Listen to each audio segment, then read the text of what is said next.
Teacher അമ്മയുടെ ഇന്നത്തെ എപ്പിസോഡിലേക്ക് എല്ലാവർക്കും സ്വാഗതം. വീഡിയോ ആദ്യമായി കാണുന്നവരാണെങ്കിൽ സപ്പോർട്ട് ചെയ്ത് സബ്സ്ക്രൈബ് ചെയ്ത് ലൈക്ക് ചെയ്യാൻ മറക്കല്ലേ. കന്യാകുമാരിയിലെ അപകടം ഒരു ആക്സിഡൻ്റ് അല്ലെന്നും അത് മോഹൻ്റെ ഒരു കൊലപാതക ശ്രമമായിരുന്നും ടീച്ചർ അമ്മ കോടതിയിൽ വെളിപ്പെടുത്തുന്നുണ്ട്. സരസ്വതി ടീച്ചർക്കും കൃഷ്ണചന്ദ്രൻ സാറിനും ജീവന് ഭീഷണിയുണ്ടാവുമെന്ന് കാണിച്ച് പബ്ലിക് പ്രോസിക്യൂട്ടർ രാജശേഖരൻ രണ്ടുപേർക്കും പോലീസ് പ്രൊട്ടക്ഷൻ ആവശ്യപ്പെടുന്നുണ്ട്.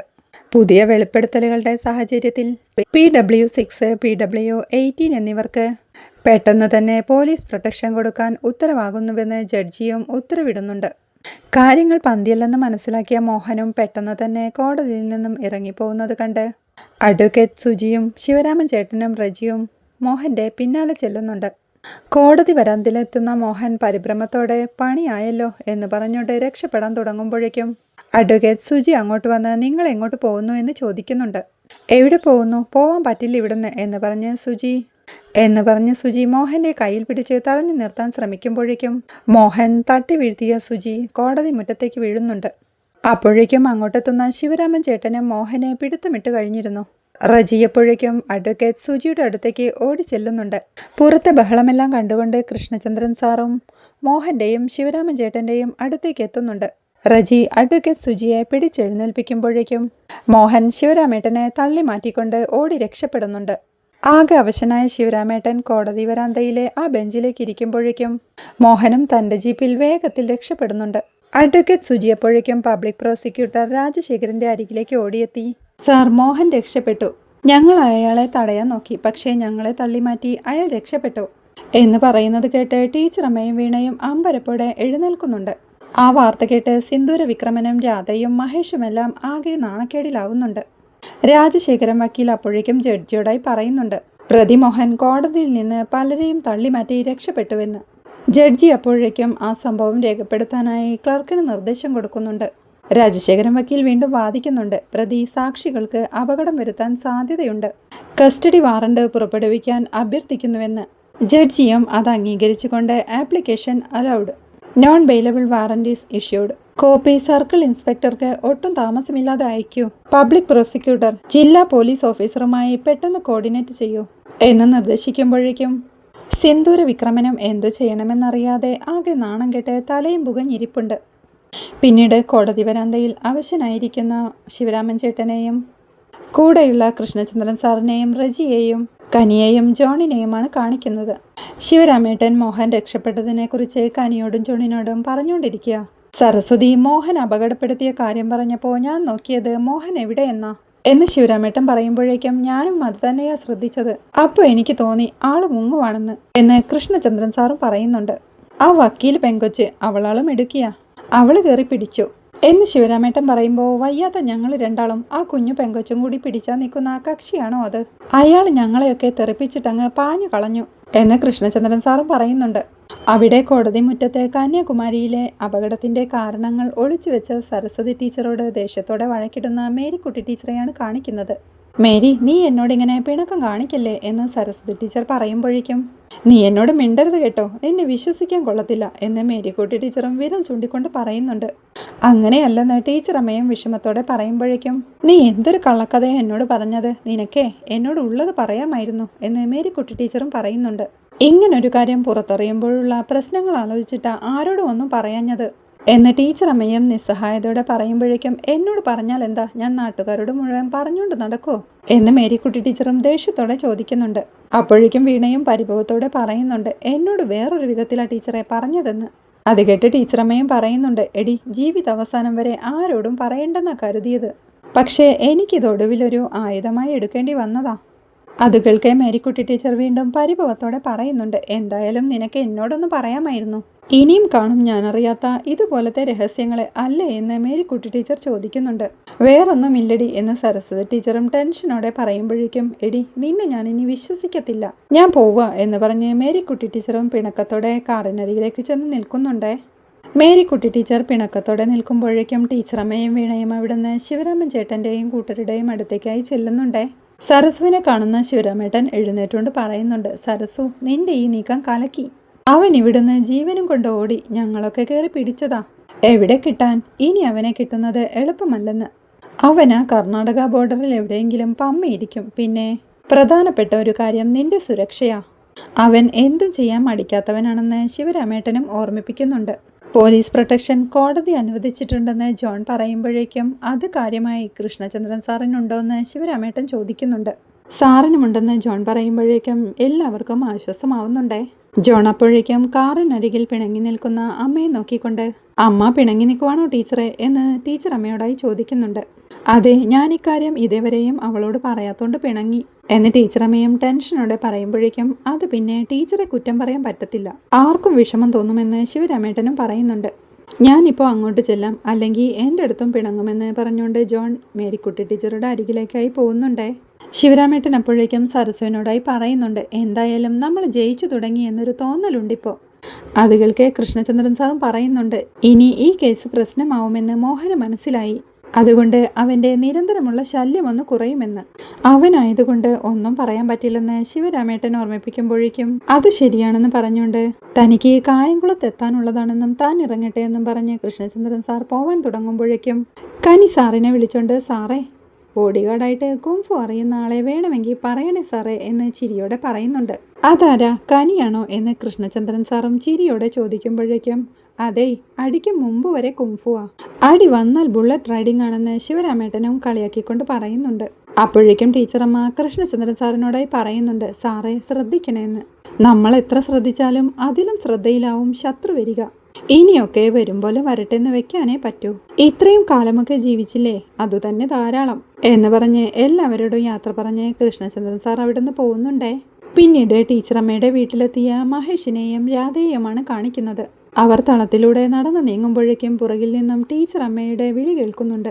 അത് കേൾക്കെ അവർ തിരിഞ്ഞു നിൽക്കുമ്പോഴേക്കും ടീച്ചറമ്മയും കൂട്ടരും അങ്ങോട്ടെത്തുന്നുണ്ട്. അവരുടെ അടുത്തേക്ക് ചെന്ന് ടീച്ചറമ്മ പറയുന്നുണ്ട്, എല്ലാവരും ഇത് കേൾക്കണം. എൻ്റെ കേസിൻ്റെ സ്വഭാവം മാറി അതൊരു കൊലപാതക ശ്രമമായി ചാർജ് ചെയ്യപ്പെടുന്നു. അതിനാൽ കോടതി എനിക്ക് പോലീസ് പ്രൊട്ടക്ഷൻ അനുവദിച്ചിട്ടുണ്ട്. ഏറ്റവും ഗുരുതരമായ കാര്യം വാദിയും പ്രതിയും ഒരു വീട്ടിൽ താമസിക്കുന്നു എന്നുള്ളതാണ് എന്ന് ടീച്ചറമ്മ അവരോടായി പറയുമ്പോഴേക്കും വിഷ്ണുവും കല്ലുവും കാവ്യവും എല്ലാം അങ്ങോട്ടെത്തുന്നുണ്ട്. എൻ്റെ സുരക്ഷാ കാര്യങ്ങൾ മാനിച്ച് രാധയും കുടുംബവും മഹേഷും ഈ വീട്ടിൽ നിന്ന് മാറിത്തരണം എന്ന് ടീച്ചറമ്മ പറയുന്നത് കേട്ട് ആകെ വെപ്രാളത്തോടെ, അപ്പോൾ ഞങ്ങൾ എങ്ങോട്ട് പോകുമെന്ന് മഹേഷും ദേഷ്യത്തോടെ ചോദിക്കുന്നുണ്ട്. ഒട്ടും അലിവില്ലാതെ ടീച്ചറമ്മയും പറയുന്നുണ്ട്, അതെന്റെ വിഷയമല്ല, എത്രയും പെട്ടെന്ന് എല്ലാവരും ഇറങ്ങിത്തരണമെന്ന്. ടീച്ചറമ്മയുടെ ആ തീരുമാനം കേട്ട് എല്ലാവരും പകച്ചു നിൽക്കുമ്പോഴേക്കും സങ്കടത്തോടെ കല്ലുവും ചോദിക്കുന്നുണ്ട്, അമ്മമ്മ, ഞങ്ങൾ എങ്ങോട്ട് പോകുമെന്ന്. എനിക്ക് പോവേണ്ട കല്ലു ചേച്ചി എന്ന് കാവ്യയും സങ്കടത്തോടെ പറയുന്നുണ്ട്. കൊച്ചുമക്കളുടെ വാക്കു കേട്ടിട്ട് പോലും ടീച്ചറമ്മ ഒരു കൂസലമില്ലാതെ നിൽക്കണ കണ്ട്, അല്ല സരസു, കൊച്ചുങ്ങളെ ഇറക്കി വിടണോ എന്ന് ശിവരാമേട്ടനും ടെൻഷനോടെ ചോദിക്കുന്നുണ്ട്. ശിവരാമേട്ടൻ തന്നെയല്ലേ പറഞ്ഞത്, ഇതൊരു യുദ്ധമാണ്, ഇവിടെ ഇനി ബന്ധുക്കളില്ല, ശത്രുക്കളും എതിരാളികളും മാത്രമേ ഉള്ളൂവെന്ന്. ഇനി ഇത് ഇങ്ങനെയേ പറ്റൂ ശിവരാമേട്ട എന്ന് ടീച്ചറമ്മയും തീർത്തു പറയുന്നുണ്ട്. എന്നിട്ട് രാധയോടും മഹേഷിനോടുമായി, ആവശ്യമുള്ള സാധനങ്ങളെല്ലാം എടുത്തോണം കേട്ടോ, പ്രത്യേകം ശ്രദ്ധിക്കണം, സ്വന്തം സാധനങ്ങൾ മാത്രം. മോഹനല്ലേ ഇപ്പോൾ നിങ്ങളുടെ രക്ഷിതാവ്, അയാൾ നിങ്ങൾക്ക് ബാക്കിയെല്ലാം ശരിയാക്കി തരും. ഇനി അയാളോടൊപ്പം നിന്ന് എനിക്കെതിരെ ശക്തമായി വാദിച്ചോ എന്ന് അമ്മ പറയുന്നത് കേട്ട് രാധയും മഹേഷും ആകെ ദേഷ്യത്തോടെ നിൽക്കുമ്പോഴേക്കും എനിക്കിത് മുന്നേ തോന്നിയിരുന്നെന്ന് വിഷ്ണുവും പറയുന്നുണ്ട്. അത് കേട്ട് ദേഷ്യത്തോടെ രാധയും പറയുന്നുണ്ട്, നിങ്ങൾക്കെല്ലാം നേരത്തെ വെളിപാടുണ്ടാകുമല്ലോ, സമ്മതിച്ചുവെന്ന്. ദേഷ്യത്തോടെ അമ്മയൊന്നു നോക്കിയിട്ട് രാധ റൂമിലേക്കായി പോകുമ്പോഴേക്കും പുറകെ തന്നെ വിഷ്ണുവും മഹേഷുമെല്ലാം അവിടുന്ന് പോകുന്നുണ്ട്. അവർ പോയി കഴിയുമ്പോഴേക്കും ടീച്ചറമ്മയും തൻ്റെ നിലപാടിൽ ഒട്ടും മാറ്റമില്ലാതെ ആ കൈവരിയിലേക്ക് ഇരിക്കുമ്പോഴേക്കും സങ്കടത്തോടെ തന്നെ കാവ്യയും കല്ലുവും ടീച്ചറമ്മയുടെ അടുത്ത് വന്നിരിപ്പുണ്ടേ. അവിടെ റൂമിൽ മഹേഷ് തൻ്റെ സാധനങ്ങളെല്ലാം പെട്ടിയിൽ പാക്ക് ചെയ്തുകൊണ്ടിരിക്കുക. വിഷ്ണുവും രാധയും തങ്ങളുടെ റൂമിലും അവർക്ക് വേണ്ട സാധനങ്ങളെല്ലാം ബാഗിൽ പാക്ക് ചെയ്തുകൊണ്ടിരിക്കുന്നുണ്ട്. മഹേഷ് അപ്പോഴേക്കും പാക്ക് ചെയ്ത തൻ്റെ ബാഗുമായി തളത്തിലെത്തിയിരുന്നു. മഹേഷ് പോവാൻ തുടങ്ങുമ്പോഴേക്കും വല്യമ്മ എണീറ്റുകൊണ്ട്, മഹേഷെ, യുദ്ധസമയത്ത് ഇരുകൂട്ടരും രണ്ട് പാളയത്തിൽ നിൽക്കുന്നതാ അതിൻ്റെ ശരി, ചെല്ല് എന്ന് പറയുമ്പോഴേക്കും മഹേഷ് ദേഷ്യത്തോടെ അമ്മയെ നോക്കുന്നുണ്ട്. യാതൊരു ഭാവം മാറ്റവുമില്ലാതെ ഒട്ടും കൂസലില്ലാതെ ടീച്ചറമ്മ ഇരിക്കുമ്പോഴേക്കും മഹേഷും ദേഷ്യത്തോടെ അവിടെ നിറങ്ങി പോകുന്നുണ്ടേ. രാധയും വിഷ്ണുവും പാക്ക് ചെയ്ത ബാഗുമായി റൂമിൽ നിന്ന് ഇറങ്ങി വരുമ്പോഴേക്കും അമ്മാമ്മയുടെ അരികിലിരുന്ന് കരഞ്ഞുകൊണ്ടിരിക്കുന്ന കാവ്യയെയും കല്ലുവിനെയുമാണ് കാണുന്നത്. രാധ അവരുടെ അടുത്തേക്ക് നടന്നു ചെന്ന് ദേഷ്യത്തോടെ, ആരെ ഈ കരഞ്ഞു കാണിക്കുന്നത്, ഇറങ്ങടി ഇങ്ങോട്ട് എന്ന് പറഞ്ഞ് കാവ്യയുടെ കയ്യിൽ പിടിച്ചു വലിച്ചുകൊണ്ട് പോകുമ്പോഴേക്കും കല്ലുവും വിഷ്ണുവും അവളുടെ പുറകെ ചെല്ലുന്നുണ്ടേ. അവർ പോയി കഴിയുമ്പോഴേക്കും ടീച്ചറമ്മയും ആ കൈവരിയിൽ നിന്ന് എണീറ്റുണ്ട്. പൊന്നു കായ്ക്കുന്ന മരമാണേലും പുരയ്ക്ക് മീതെ ചാഞ്ഞാൽ മുറിക്കണമെന്ന് ശിവരാമേട്ടൻ പറഞ്ഞിട്ടില്ലേ? പോരെ എന്ന് ചോദിക്കുമ്പോഴേക്കും മതി, ധാരാളം എന്ന് ശിവരാമേട്ടനും പറയുന്നുണ്ടേ. പിന്നീട് രാത്രിയാവുമ്പോൾ മാധവത്തിൽ എല്ലാവരും പോയതിൻ്റെ വിഷമങ്ങൾ തളത്തിലിരുന്ന് പങ്കുവെച്ചുകൊണ്ടിരിക്കുന്ന ടീച്ചർ അമ്മയെയും കൂട്ടരെയുമാണ് കാണിക്കുന്നത്. എല്ലാവരും പോയി കഴിഞ്ഞപ്പോൾ വീടുറങ്ങിയതുപോലെയായി എന്ന് ലില്ലിക്കുട്ടി പറയുമ്പോഴേക്കും കൊച്ചുങ്ങൾ ഇറങ്ങിപ്പോയതിൽ ഒരു വിഷമം, ബാക്കി അസത്തുക്കളൊക്കെ പോട്ടെ, പോയിട്ടെങ്കിലും നന്നാവട്ടെ, കൊച്ചുങ്ങളുടെ കരച്ചിൽ എനിക്ക് സഹിച്ചില്ല പാവം എന്ന് ശിവരാമേട്ടനും കൈവരിയിലിരുന്ന് ടെൻഷനോടെ പറയുന്നുണ്ട്. കൊച്ചുങ്ങൾ പോയതിൽ ശിവരാമേട്ടൻ വിഷമിക്കണ്ട എന്ന് ടീച്ചറമ്മ പറയുമ്പോഴേക്കും അതെന്താന്ന് ശിവരാമേട്ടനും. ടീച്ചറമ്മ അപ്പോഴേക്കും ചിരിയോടെ പറയുന്നുണ്ട്, അതൊക്കെ കുഞ്ഞുങ്ങളുടെ പ്ലാനാ. അത് കേൾക്കെ എല്ലാവരും അമ്പരപ്പോടെ നോക്കുമ്പോഴേക്കും അതെങ്ങനെയെന്ന് ശിവരാമേട്ടനും ചോദിക്കുന്നുണ്ട്. അത് കേട്ട് ഞാൻ പറയാം എന്ന് പറഞ്ഞ് അപ്പുറത്തെ കൈവരിയിലിരിക്കായിരുന്ന വീണയും കനിയും കൂടി എഴുന്നേറ്റ് വരുന്നുണ്ട്. വീണ എല്ലാവരോടുമായി പറയുന്നുണ്ട്, മഹേഷേട്ടനെയും രാധേച്ചിയെയും വീട്ടിൽ നിന്ന് പുറത്താക്കാൻ പോകുന്ന കാര്യം കല്യാണിയോടും കാവ്യയോടും ഞങ്ങൾ നേരത്തെ തന്നെ പറഞ്ഞിരുന്നു എന്ന് പറഞ്ഞുകൊണ്ട് വീണ ആ കാര്യങ്ങൾ ഓർത്തെടുത്ത് പറയുന്നുണ്ട്. തളത്തിലെ കൈവരിയിലിരുന്ന് പഠിച്ചുകൊണ്ടിരിക്കുകയായിരുന്ന കാവ്യയുടെയും കല്ലുവിൻ്റെയും അരികിലേക്ക് ചെന്ന് വന്നേ, ഒരു കാര്യം പറയാനുണ്ടെന്ന് പറഞ്ഞ് വീണ രണ്ടുപേരെയും റൂമിലേക്ക് കൂട്ടിക്കൊണ്ടു പോകുന്നതും റൂമിലെത്തിയ വീണ ഡോർ ലോക്ക് ചെയ്യുമ്പോഴേക്കും അവർ രണ്ടുപേരും അവിടെ ഇരിക്കുന്ന അമ്മാമ്മയുടെ അരികിലേക്ക് ചെന്ന് കട്ടിലിൽ ഇരുന്നുകൊണ്ട് എന്താ കുഞ്ഞാ, എന്തെങ്കിലും സ്പെഷ്യൽ വാങ്ങിയോന്ന് ചോദിക്കുന്നുണ്ട്. പോടി കൊതിച്ച് പാറു, സ്പെഷ്യലൊക്കെ നിന്റെ പെർഫോമൻസ് കണ്ടിട്ട് എന്ന് വീണ പറയുമ്പോഴേക്കും എന്ത് പെർഫോമൻസാ കുഞ്ഞാ എന്ന് കാവ്യം ചോദിക്കുന്നുണ്ട്. അതേ, ഒരു വലിയ സീക്രട്ട് പറയാനാ നിങ്ങളെ രണ്ടുപേരെയും വിളിപ്പിച്ചത്. നിന്റെ അമ്മയും മാമനും അമ്മാമ്മയോട് ഇത്രയൊക്കെ ചെയ്തില്ലേ, അതിനെന്തെങ്കിലും ഒരു ശിക്ഷ നമ്മൾ കൊടുക്കണ്ടേ എന്ന് വീണ ചോദിക്കുമ്പോഴേക്കും അത് വേണം, മസ്റ്റാണെന്ന് കാവ്യം തീർത്തു പറയുന്നുണ്ട്. എന്താ ശിക്ഷയെന്ന് അമ്മമ്മ പറഞ്ഞു തരുമെന്ന് വീണ പറയുമ്പോഴേക്കും ടീച്ചറമ്മയും അവരോടായി പറയുന്നുണ്ട്, നിന്റെ അമ്മയെയും മാമനെയും മാധവത്തിൽ നിന്ന് പുറത്താക്കാൻ തീരുമാനിച്ചുവെന്ന്. അത് കേട്ട് ഒട്ടും വിഷമമില്ലാതെ കാവ്യം പറയുന്നുണ്ട്, നല്ല കാര്യം അമ്മമ്മ എന്ന്. അത് കേട്ട് എല്ലാവരും അമ്പരപ്പോടെ നോക്കുമ്പോഴേക്കും നേരത്തെ പോലീസ് അമ്മയെ കൊണ്ടുപോയപ്പോൾ എനിക്ക് നല്ല സങ്കടമായി. പക്ഷേ പിന്നെ അമ്മമ്മയോട് ചെയ്തതൊന്നും എനിക്ക് ഒട്ടും ഇഷ്ടമായില്ലെന്ന്. അതുകൊണ്ട് ഇതൊക്കെയാ. പക്ഷേ അവർ രണ്ടുപേരെ മാത്രം ഇറക്കി വിട്ടാ അത് വലിയ സീനാവില്ലേ എന്ന് കാവ്യ പറയുന്നത് കേട്ട് കാര്യം മനസ്സിലാവാതെ എന്ന് വെച്ചാലെന്ന് ടീച്ചറമ്മ ചോദിക്കുന്നുണ്ട്. കുറെ കൂടി ഡ്രാമ വേണമെന്ന് കാവ്യ പറയുമ്പോൾ അതെങ്ങനെ ഉണ്ടാക്കുമെന്ന് ടീച്ചറമ്മയും. എല്ലാവരെയും ഇറക്കി വിടണം, അമ്മേനെയും അച്ഛനെയും മാമനെയും ചേച്ചിയെയും എന്നെയും. അപ്പൊ ഞങ്ങൾ നിലവിളിച്ച് കരയും, അച്ഛനും അമ്മയ്ക്കും വിഷമാവും, സംഗതി വർക്കാവും, അല്ലെങ്കിലേ ആകെ തണുത്തു പോവും.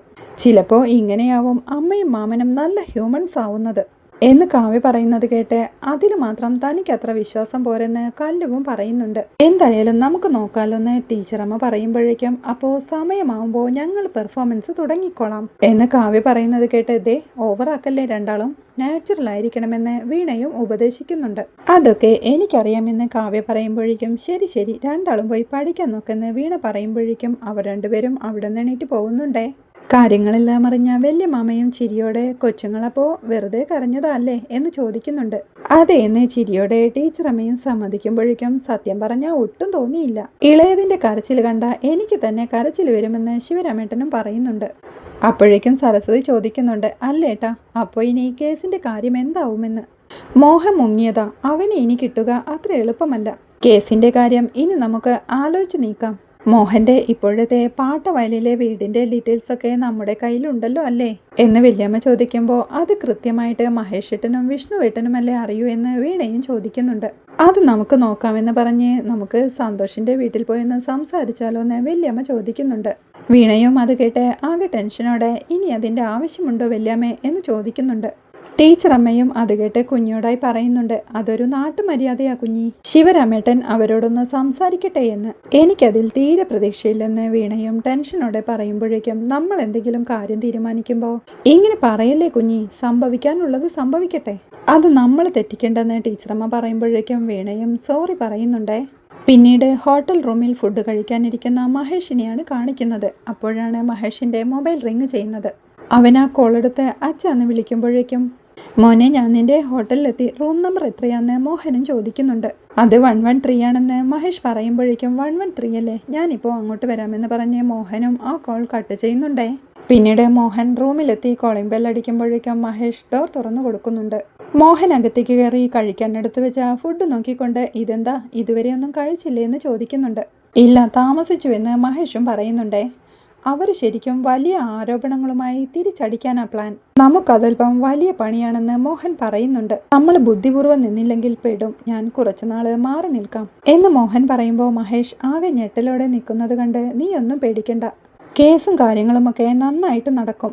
അതിനുള്ള എല്ലാ ഏർപ്പാടും താൻ ചെയ്തിട്ടുണ്ടെന്ന് മോഹൻ പറയുന്നുണ്ട്. അത് കേൾക്കെ മഹേഷും ആകെ വെപ്രാളത്തോടെ പറയുന്നുണ്ട്, അച്ഛനും കൂടി മാറി നിന്നാ പിന്നെ ആരുമില്ലാത്ത പോലെ ആവും. രേണു പോലും പോയി, ഞാൻ വീട്ടിൽ നിന്ന് പുറത്തുമായി. ഇപ്പൊ രാധേച്ചിയും അടുത്തില്ല, ഇതിന്റെ കൂടെ അച്ഛനും കൂടി പോയാ എന്നവൻ ചോദിക്കുമ്പോൾ ഞാൻ ജസ്റ്റ് ഒന്ന് മാറിയില്ലെങ്കിൽ ആകെ കുഴപ്പത്തിലാവും, അതുകൊണ്ടാ എന്ന് മോഹൻ പറയുന്നത് കേട്ട് അമ്പരപ്പോടെ നിൽക്കുന്ന മഹേഷിനെ കാണിക്കുന്നിടത്താണ് ഇന്നത്തെ എപ്പിസോഡ് അവസാനിക്കുന്നത്. പോറ്റിയുടെ കുരുട്ട് ബുദ്ധിയിൽ വിവാഹമോചനത്തിന് ഒരു ബലം കിട്ടാൻ വീണയ്ക്കെതിരെ ഒരു വിവാഹേതര ബന്ധം കൂടി ചുമത്തി ഡിവോഴ്സ് നോട്ടീസ് അയക്കുന്നതാണ് നാളത്തെ എപ്പിസോഡിലെ വിശേഷങ്ങൾ. വീഡിയോ ഇഷ്ടമായാൽ സപ്പോർട്ട് ചെയ്ത് സബ്സ്ക്രൈബ് ചെയ്ത് ലൈക്ക് ചെയ്യാൻ മറക്കല്ലേ.